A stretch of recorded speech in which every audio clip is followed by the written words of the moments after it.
Olá, espero que todos estejam bem. Muito bem-vindo ao canal Princípio BR. Eu sou Samuel Cunha e nós vamos dar continuidade a um estudo detalhado do Evangelho de Jesus Cristo segundo escreveu Mateus. Você gosta de filmes? Quando eu vou assistir um filme, uma das primeiras coisas que eu faço é verificar e pesquisar a avaliação.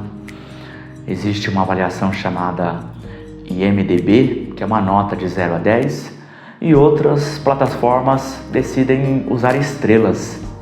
Sua vida, será que seria um filme de drama, uma comédia ou quem sabe um romance?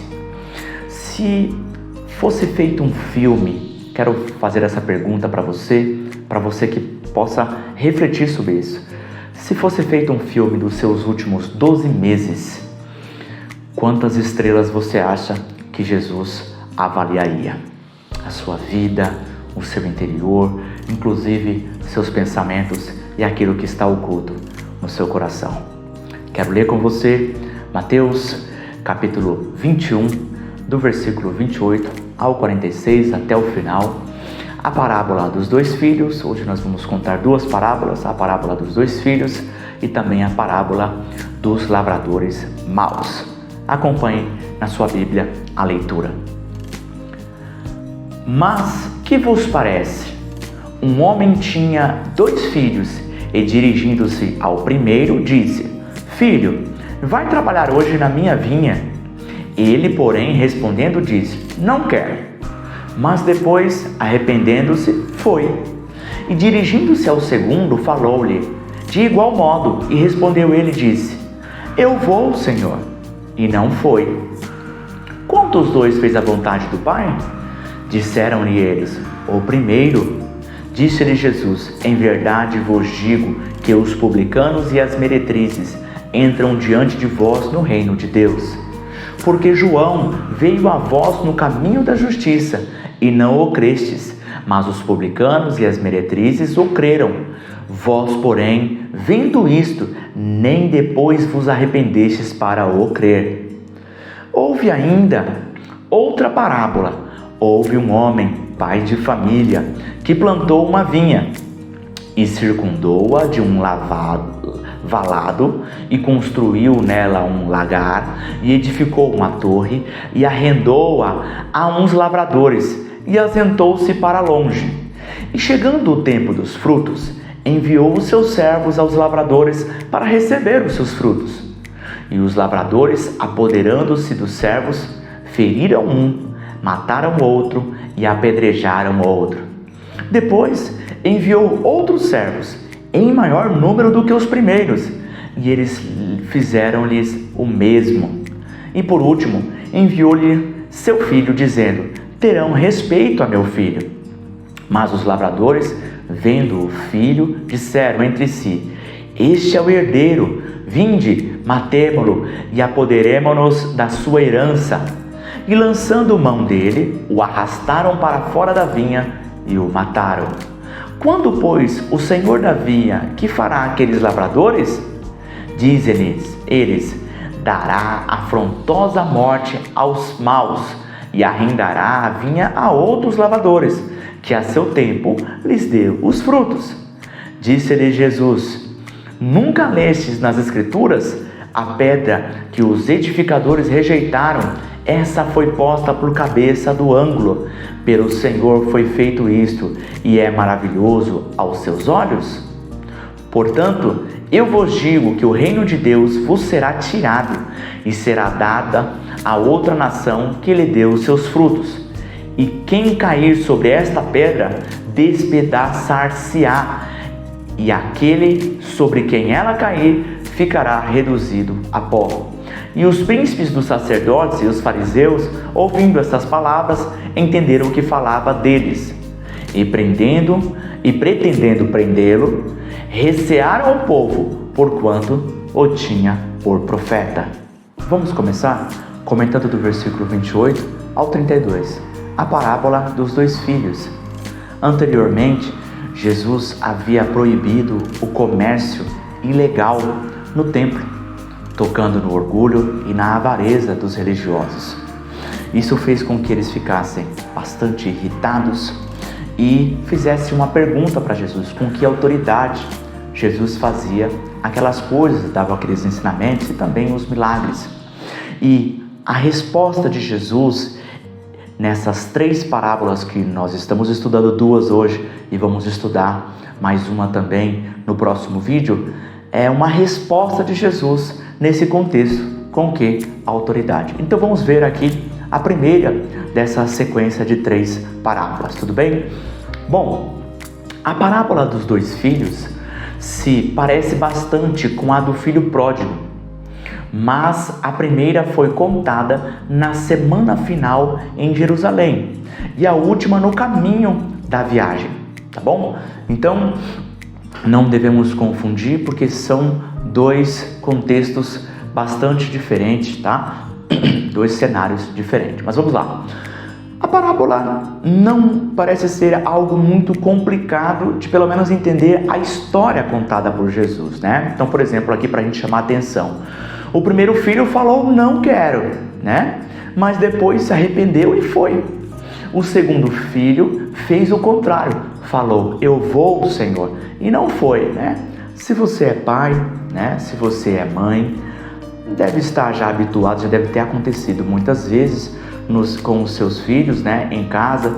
Às vezes uma mãe pede para um filho lavar a louça, isso às vezes acontece em casa, né? A primeira resposta do filho: mãe, não quero, né? Mas depois de um tempo ele vai lá, acaba cedendo, e quando não cede, a gente exerce a autoridade e manda ele fazer mesmo sem querer, né? Mas aqui o cenário é bem clássico da família. Um pai pede para um filho ir trabalhar na vinha e o primeiro fala não quero, e depois fala poxa vida, meu pai pediu, né? Eu vou. E o segundo fala sim, Senhor, né? De prontidão, mas depois não vai, né? E o grande ponto aqui é que qual dos 2 fez a vontade do pai, né? No primeiro momento disse não, mas foi. E o segundo fez declarações, né? Chamou o pai de Senhor e no fim acabou não indo. Obviamente o primeiro foi o que fez a vontade do pai. Então vamos pegar aqui alguns detalhes, tá? Observe que o segundo chama seu pai de Senhor, declarando ser servo, escravo ou empregado. Olha isso. Então o segundo fez uma declaração honrosa, sabe? Honrou a Deus com os lábios, mas o seu coração estava longe de querer de fato obedecer, tá? Então é sutil o segundo ter chamado o pai de Senhor, porque você chamar alguém de Senhor é você se humilhar, é você se considerar um servo, um empregado, um escravo, tá? Então é uma declaração bastante sutil esse segundo filho ter dito e ter chamado o seu pai de Senhor, tá? É algo interessante que nós temos que observar. Vamos lá. Jesus questiona qual dos 2 fez a vontade do pai. E a resposta é óbvia. É que o primeiro, pois é mais importante fazer do que falar, né? Então, não adianta nada eu posso mudar aqui um cenário, por exemplo, mudando o cenário, como por exemplo, um marido que dá flores para sua esposa toda semana, porém trai, né? Porém, está sempre adulterando. Poxa, do que adiantam essas flores, sendo que é um marido que trai, né? Do que adianta a esposa falar que ama o marido, mas mente para ele? Então, não adianta muita coisa, não adianta falar muita coisa, sendo que as obras não correspondem com aquilo que está sendo declarado. É muito mais relevante, é muito mais importante a obediência do que as palavras que saem da nossa boca, tá certo? Essa aqui é uma das mensagens que nós estamos vendo aqui. Então, por que o primeiro filho fez a vontade do pai? Porque fazer é mais importante do que falar, tá certo? O cenário ideal era que combinasse os 2, né? O cenário ideal é o filho falar, né, que vai fazer e ir lá de fato cumprir aquilo que disse, né? E trazendo assim para a adoração de Deus, né? Não adianta você cantar louvores e ter uma vida toda bagunçada, desobediente.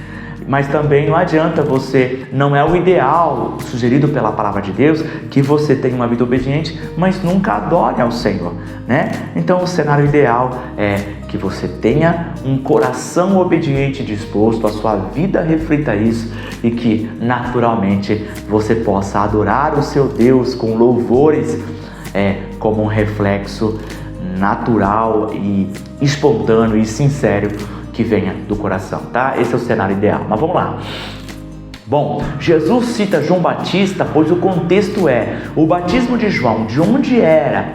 Do céu ou dos homens? Então, se você ler nesse mesmo capítulo 21, essa discussão, né, que foi levantada, com que autoridade você faz isso, né? E aí Jesus, ele disse, eu respondo para vocês se vocês me responderem outra pergunta, o batismo do João, ele é do céu ou é dos homens? Então, o grande contexto aqui é com que autoridade? Qual a autoridade de Jesus, tá, que ele está usando para dar esses ensinamentos, para curar, para ir lá e proibir, né, o comércio no templo? Com quem deu essa autoridade? Os céus ou foram os próprios homens, tá bom? Tá?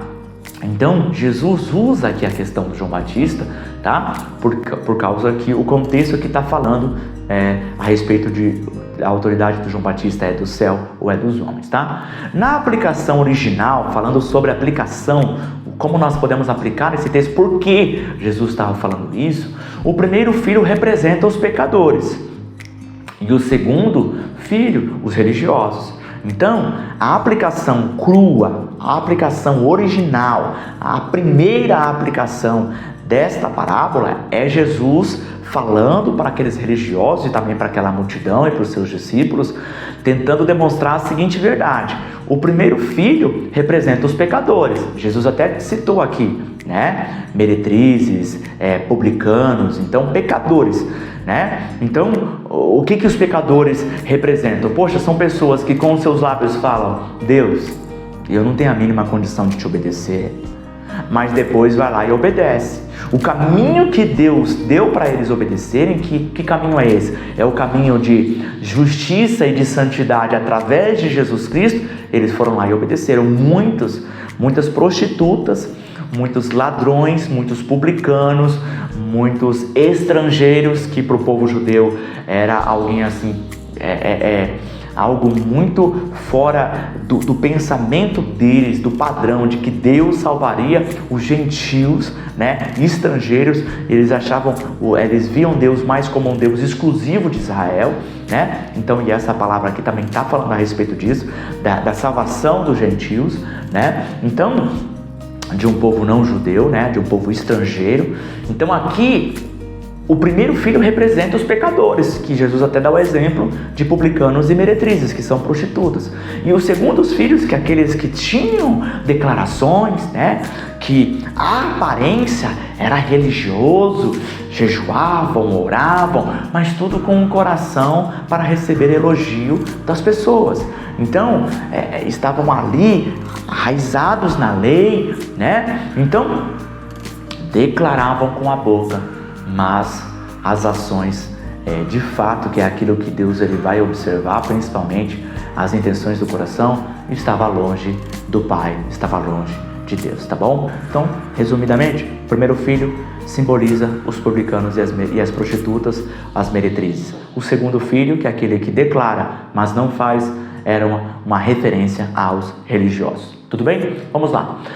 O problema dos religiosos é que proclamavam obedecer a Deus, mas havia rejeitado João Batista, depois rejeitaram Jesus, também rejeitaram suas palavras e também rejeitaram os milagres de Jesus. E poderia ir até adiante, também rejeitaram os apóstolos, que eram testemunhas da vida e ressurreição de Jesus, tá certo? Então, qual era o problema dos religiosos? Eles declaravam: não, Deus, servimos a Deus, não precisamos de arrependimento, né? Lá na oração do publicano e do fariseu, ele falou: não preciso de arrependimento, eu não erro, né? Eu sou perfeito, eu sigo a lei à risca.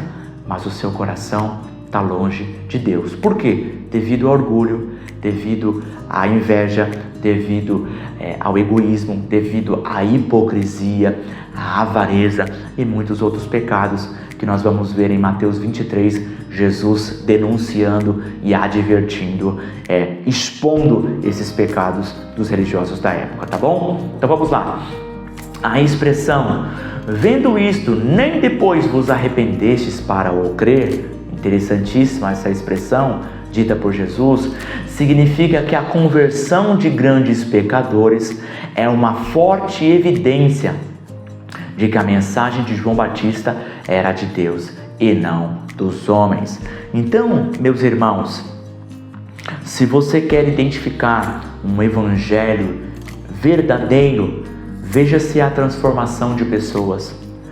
Veja se pessoas que eram ladrões deixaram de ser ladrões. Pessoas que eram viciadas em drogas deixaram as drogas. Um marido que traía a esposa agora é fiel. Uma esposa que mentia para o marido agora fala a verdade.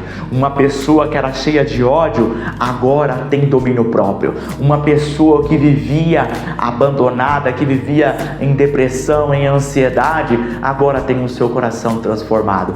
Uma pessoa que era desonesta, que vivia a roubar, que vivia a se corromper, agora busca integridade, pureza.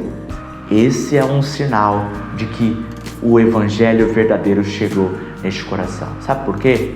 Porque ninguém pode ter essa transformação sem a habitação do Espírito Santo de Deus.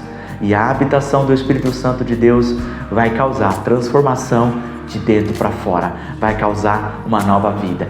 Cristo vai passar a viver em nossos corações, tá bom? Então aqui eu gosto muito dessa expressão. Jesus está falando, onde vocês verem ali pessoas se convertendo, saiba que ali está o Espírito de Deus, saiba que ali Jesus está agindo, saiba que ali onde houver arrependimento e conversão, o Evangelho e a Palavra de Deus está sendo pregado, tá bom? Muito bem.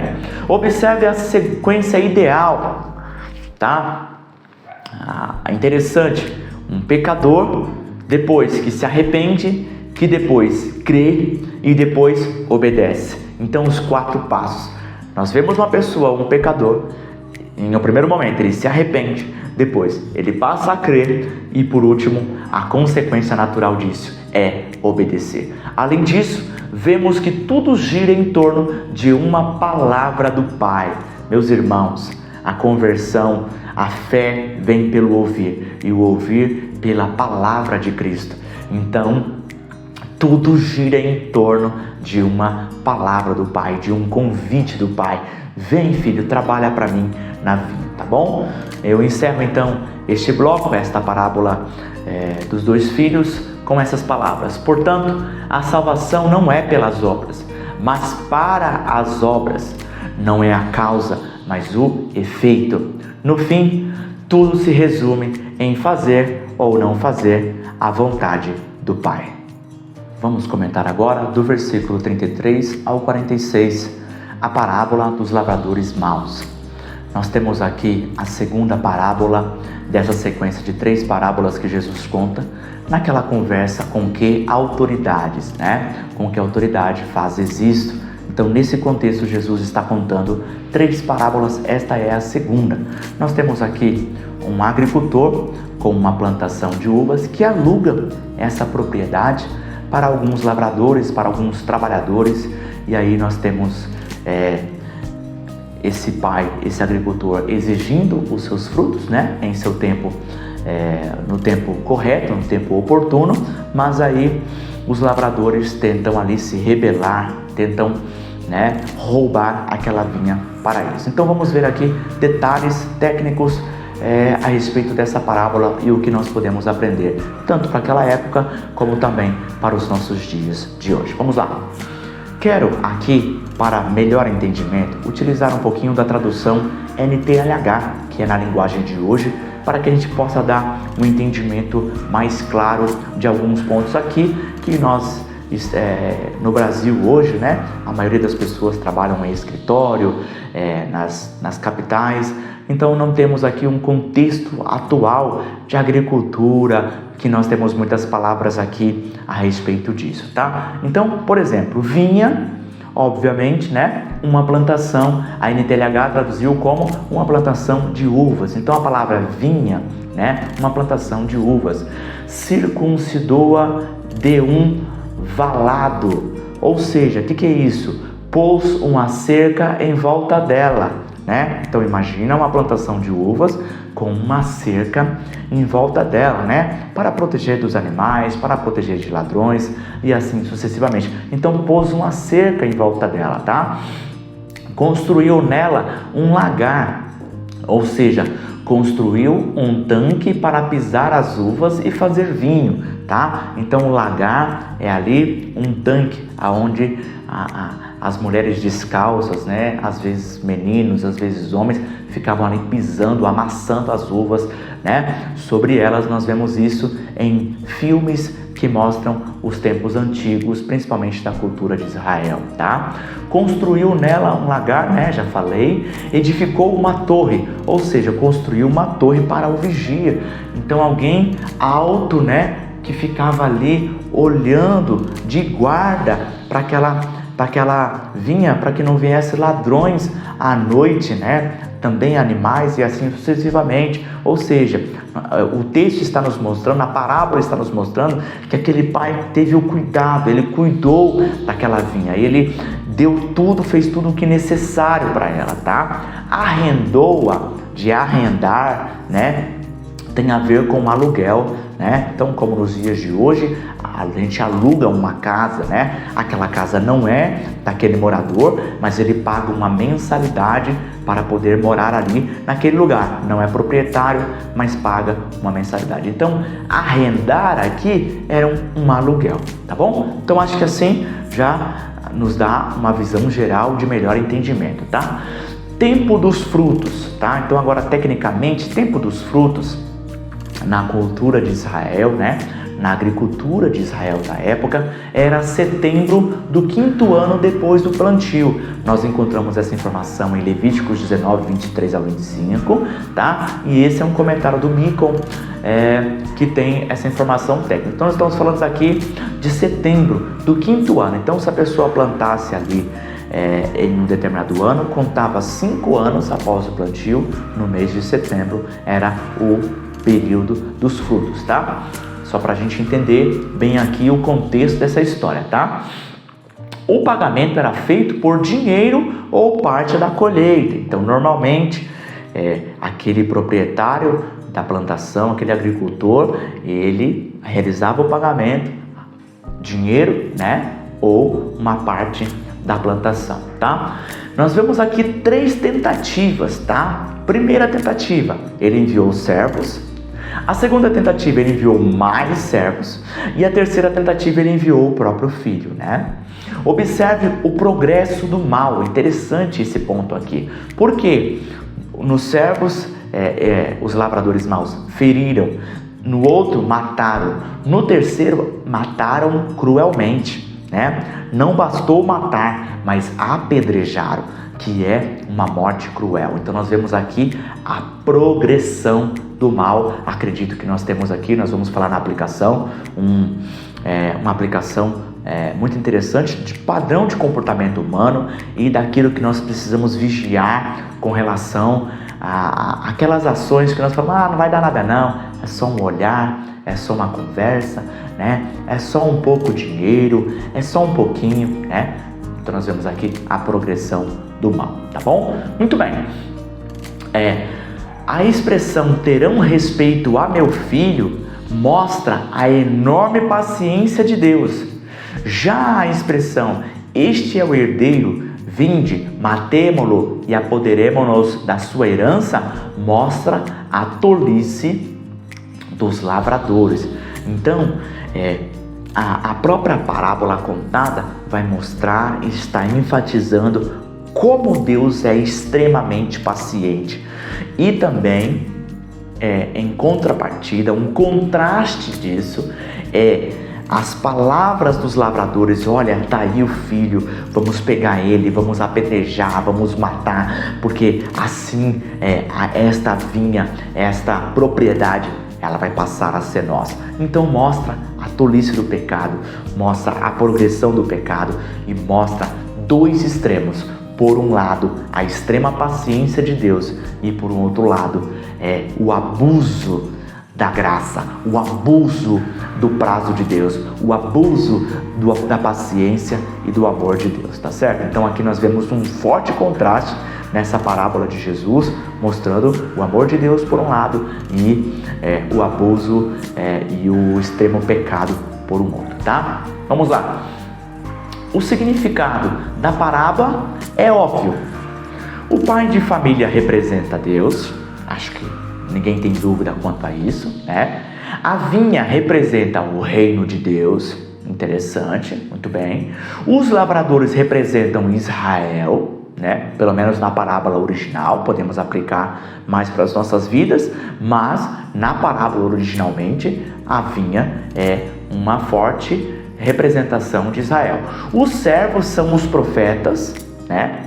Jesus muitas das vezes falaram para os religiosos, para Israel, né? Falando: Jerusalém que mata os profetas que eu enviei, né? Então os servos aqui, que o pai de família enviou servos, depois enviou mais servos ainda, representam os profetas, né? E o filho, que ele está dizendo: eu vou enviar o meu filho, quem sabe assim eles respeitam o meu filho, o pai de família disse na parábola, obviamente é uma representação do próprio Senhor Jesus, tá bom? Então aqui nós definimos as representações para que a gente possa interpretar melhor e entender, tá?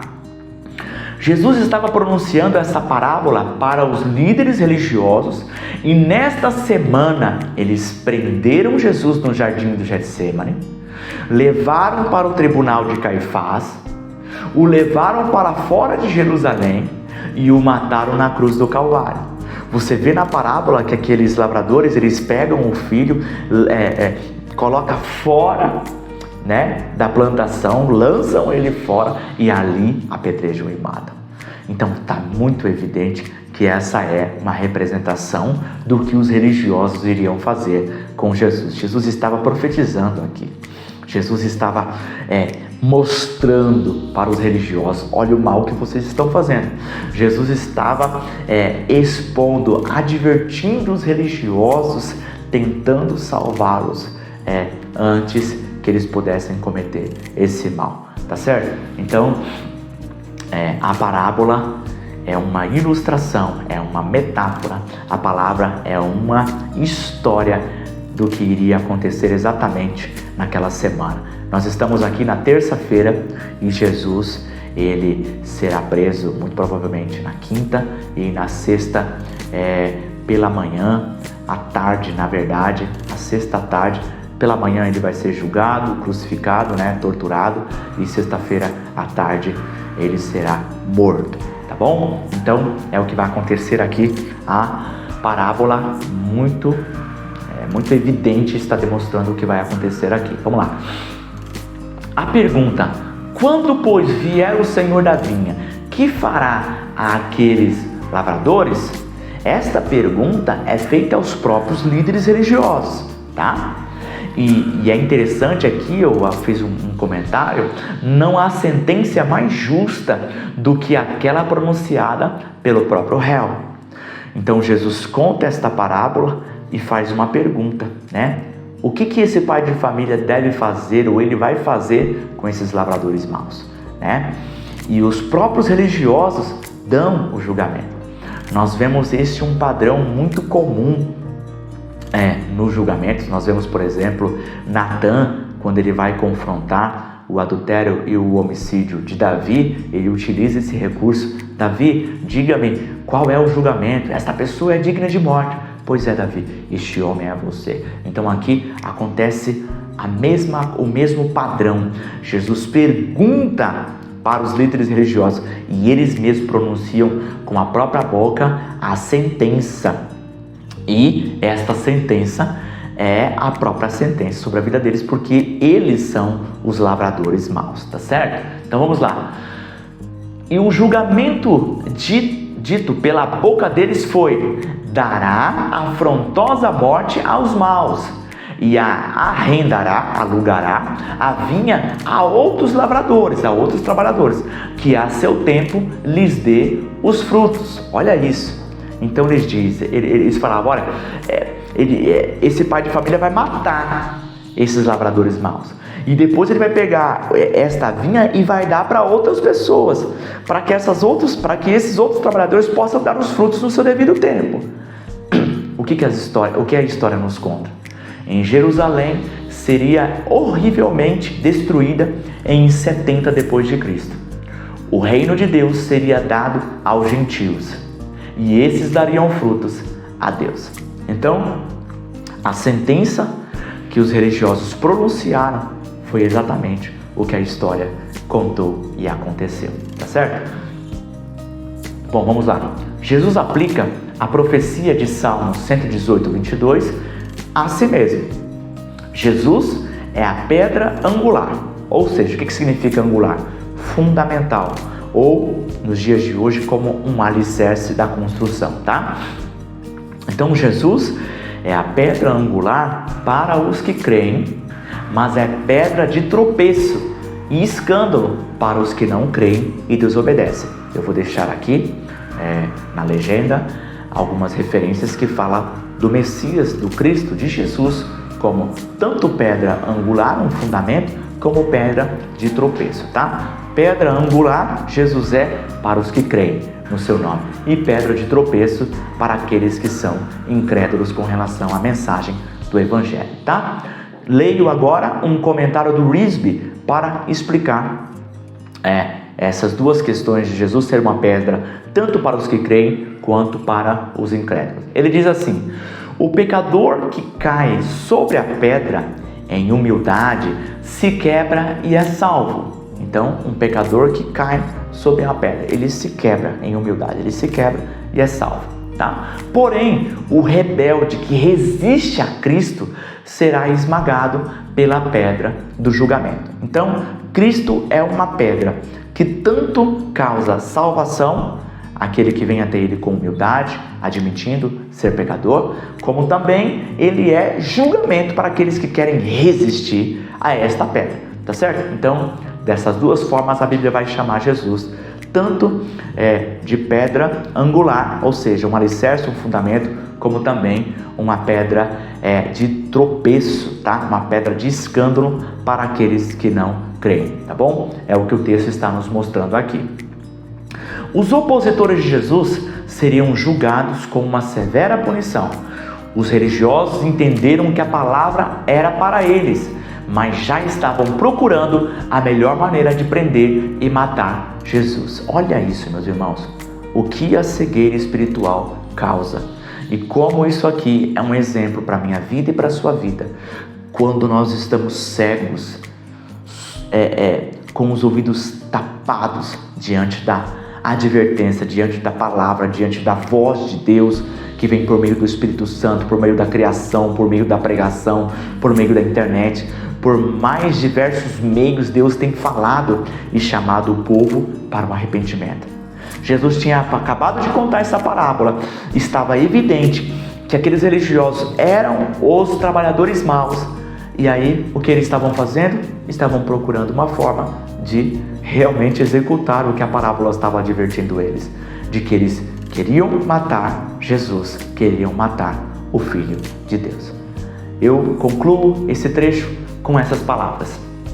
Portanto, Deus é extremamente paciente com o pecador, mas sempre existe um prazo para o arrependimento. Vindo depois disso, o julgamento. Deus tem o direito de julgar a sua própria criação. A escolha mais inteligente é crer e obedecer. Vamos agora aplicar o conteúdo dessas duas parábolas tão importantes da palavra de Deus.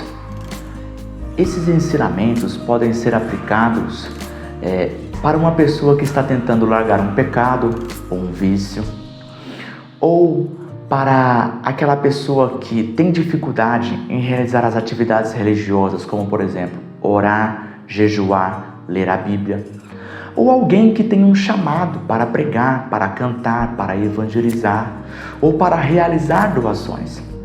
Porque um filho disse, não quero, mas se arrependeu, foi lá e fez.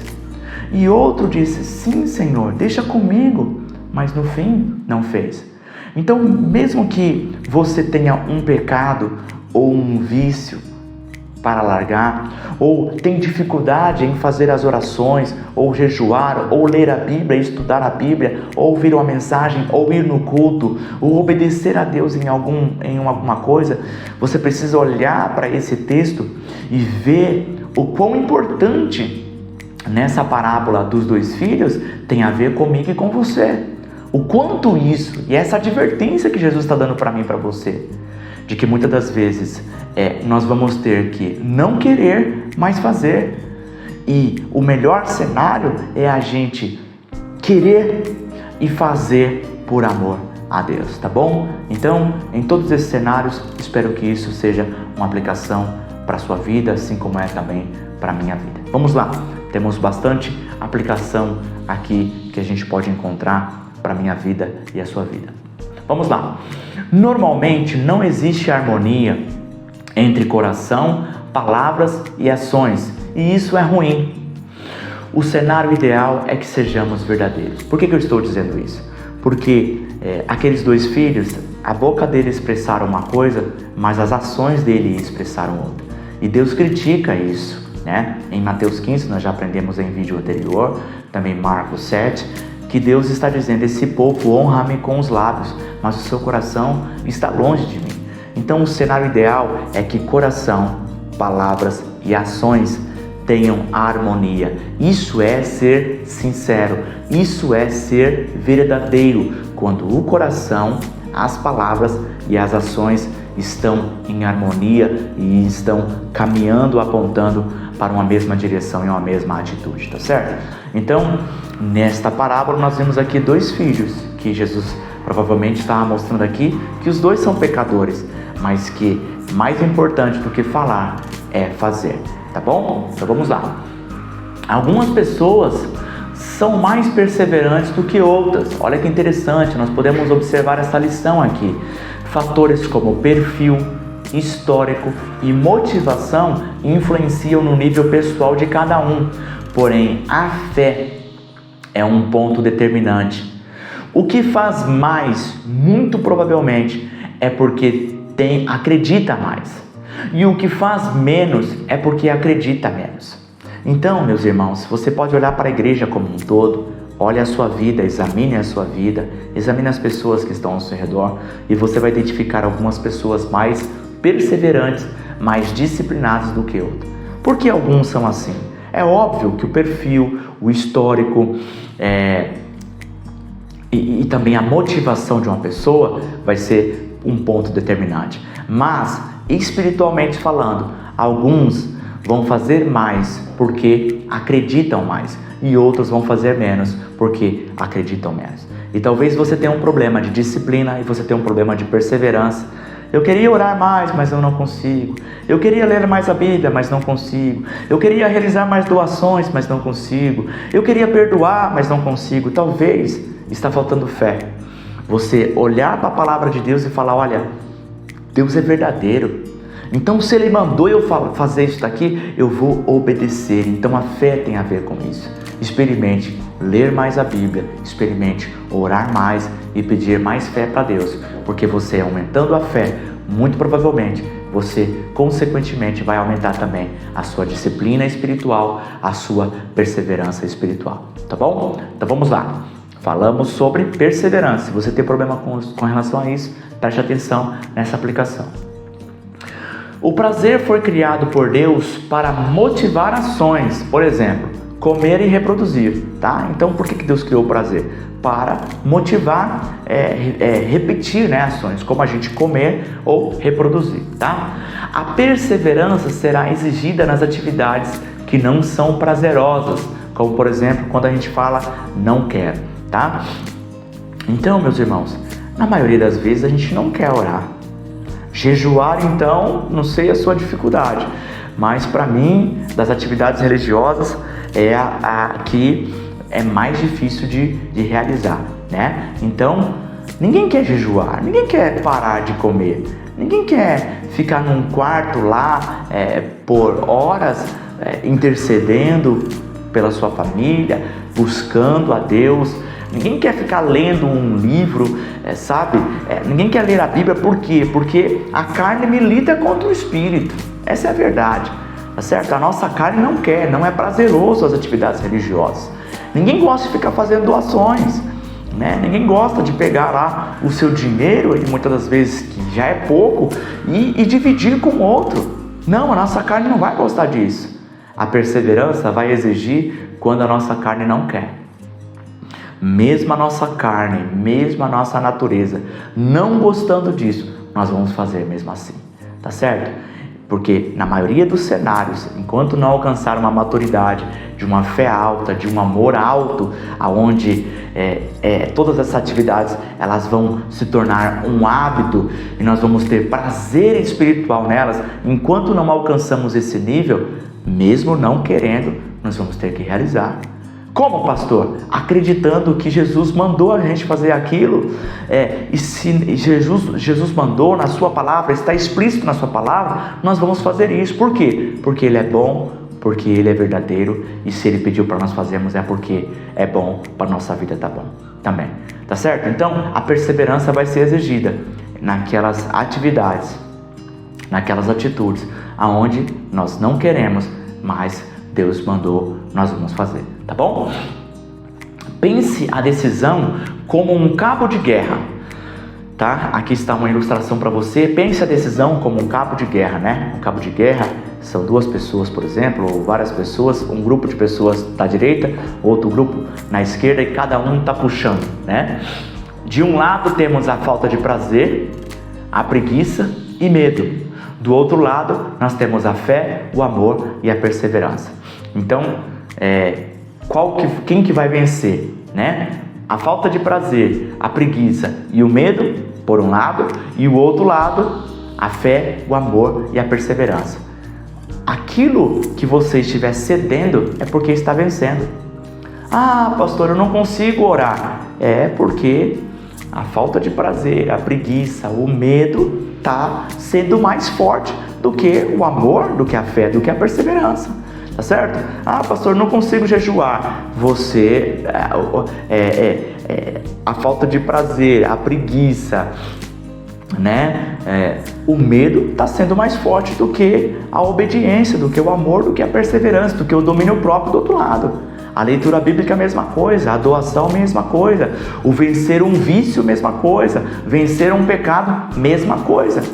Então, não tem isso de não consigo fazer. Deus deu todos os recursos para você conseguir fazer. Se você não consegue, você ora e pede ajuda para Ele. Você acha que Deus não vai querer responder esse tipo de oração?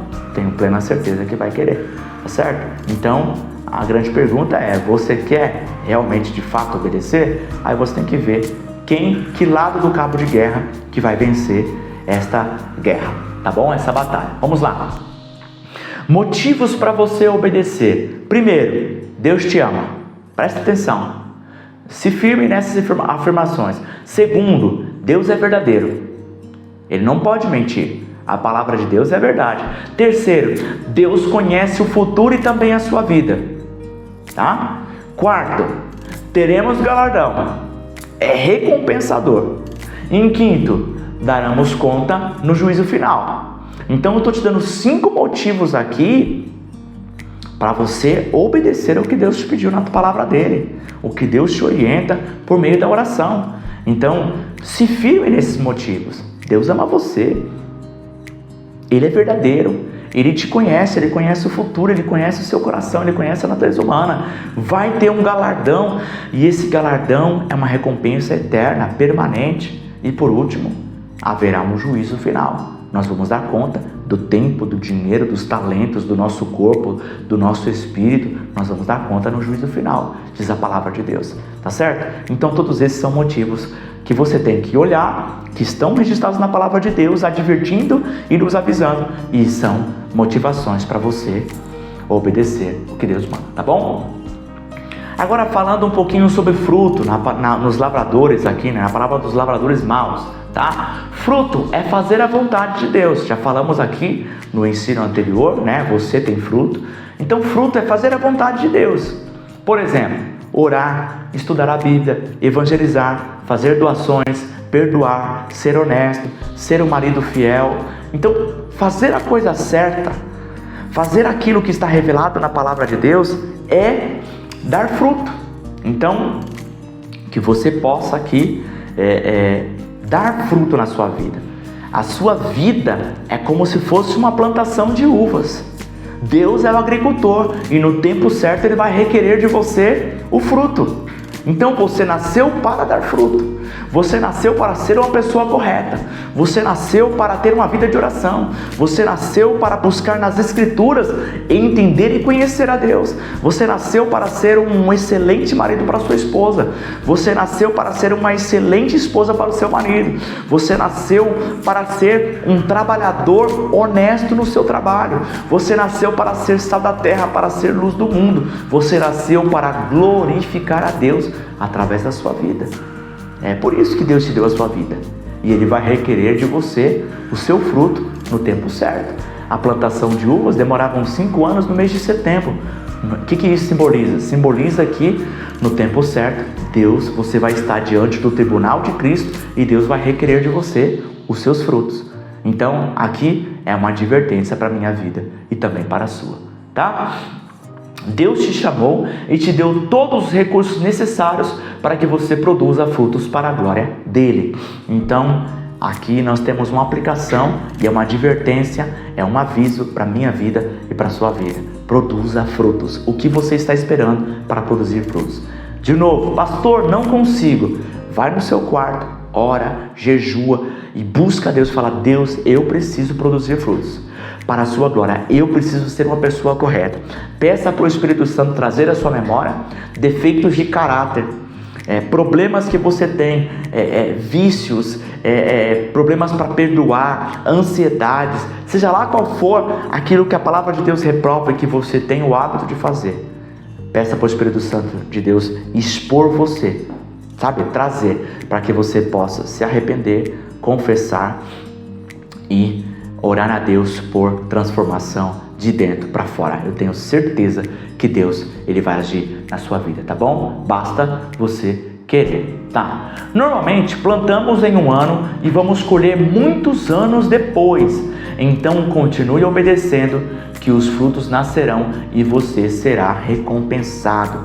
Então, meus irmãos, essa aplicação é muito importante e pode se aplicar em uma infinidade de casos, de cenários. Então, posso dar exemplo, por exemplo, uma mãe que está buscando pelo seu filho. Continua orando. Essa oração vai gerar fruto daqui 5, 10, pode ser que seja um ano, mas pode ser 5 anos, 10 anos, 30 anos, tá certo? Então, uma doação que você dá em 2025, talvez você vai colher 100 vezes mais em 2030, então continue plantando, tá certo? Então, uma bondade que você faz, a educação que você dá boa para o seu filho, que você ensina a sua palavra na sua casa, esta semente você vai colher paz na sua fase adulta da sua vida, tá certo? Então você se alimentar bem hoje, você vai colher uma velhice mais saudável. Então tudo isso que você planta agora, você vai colher anos posterior. Então são muitos os cenários e que o Espírito Santo possa dar outros cenários também na sua vida, em nome de Jesus Cristo. Nós plantamos hoje coisa boa e mesmo que em semanas, em meses, em dias, não aconteceu o que você estava esperando, continue fazendo a coisa certa, continue fazendo o que Deus revelou no seu coração, continue fazendo o que está revelado na palavra de Deus, que eu tenho convicção de que o que você planta, quando nós plantamos coisas más, nós colhemos consequências más, quanto mais quando nós plantamos coisas boas, obediência da palavra de Deus, certamente Deus dará frutos, colheita abundante, transbordante para a sua vida. Eu declaro isso em nome de Jesus, tá? Bom, cuidado com a progressão do mal. Só um olhar, estou dando um exemplo aqui, só uma conversinha, só um passeio. E aí o resultado disso é um adultério. Então cuidado com a progressão do mal. Vou tomar só uma cervejinha, vou fumar só um cigarro, daqui a pouco você está viciado. Daqui a pouco da cerveja vai para as drogas, das drogas vai para a prostituição vai destruir sua vida, vai destruir sua família e você daqui a pouco quer se suicidar. Esse é o caminho da progressão do mal, porque o salário do pecado é a morte, a separação de Deus. Então, meu irmão, minha irmã, vigie com aquilo que você tem dito. Isso aqui não é nada, é só um gole.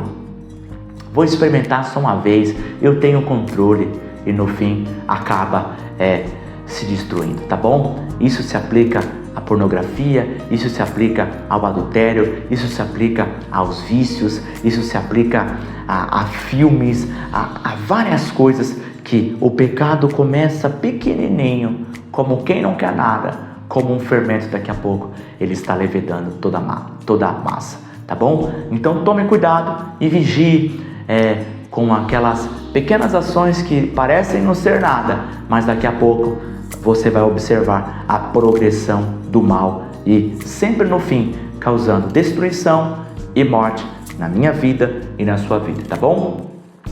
Quando você ouve a verdade da palavra de Deus, você se arrepende e obedece? Ou diz, eu vou para o inferno, mas nunca farei isso? Não há sentença mais justa do que aquela pronunciada pelo próprio réu. Então nós vimos ali, aqueles lavradores maus acabaram de ouvir a verdade da palavra de Deus e mesmo assim eles estavam lá planejando a melhor forma de matar Jesus. Quando você está ouvindo a palavra de Deus, qual a atitude do seu coração? Se arrepender e se converter ou olhar para isso? Eu não ligo para essa palavra. Me perdoe a expressão, que se dane este pastor. Que se dane esta palavra, eu vou para o inferno, mas eu não obedeço. Que Deus possa ter misericórdia da sua vida e da minha vida e nos dar um coração para nos convencer do pecado, da justiça e do juízo, tá bom? Então, observe a sua vida e responda aí, tá? Use e multiplique aquilo que Deus deu a você para administrar, senão os recursos serão dados a quem for útil. Nós vamos aprender melhor isso a respeito da mordomia em Mateus capítulo 25, né? Mas aqui já antecipamos, porque aqui nós vemos muito a questão da mordomia. Aquela vinha, né, que o pai de família chamou seus 2 filhos, quem era o proprietário? Era o pai de família que era o proprietário. Os filhos eram apenas herdeiros, né? Mas aquela propriedade era do pai de família. E também nos lavradores maus nós vemos aquele dono, aquele proprietário da vinha, né? Ele colocou uma torre, ele colocou ali um lagar para plantar, ele fez uma cerca, ele cuidou dela, né? E depois alugou para os lavradores, né? Então, aqueles lavradores não eram proprietários. Posso falar uma verdade para você? O seu corpo não é seu. O seu salário não é seu. O dinheiro que você tem na sua conta, na verdade, não é seu. O ar que você respira, na verdade, não é seu. As roupas que você veste não são suas. A comida que você come, na verdade, não é sua. O talento que você tem para cantar, para pregar, para ensinar, não é seu. Os filhos que estão na sua casa não são teus. Tudo é do Senhor. E Deus deu nas suas mãos para você ser um bom mordomo.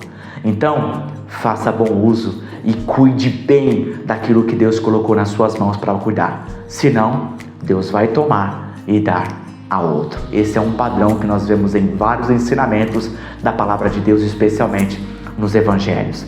Jesus sempre falando isso. Lembra lá da parábola dos talentos?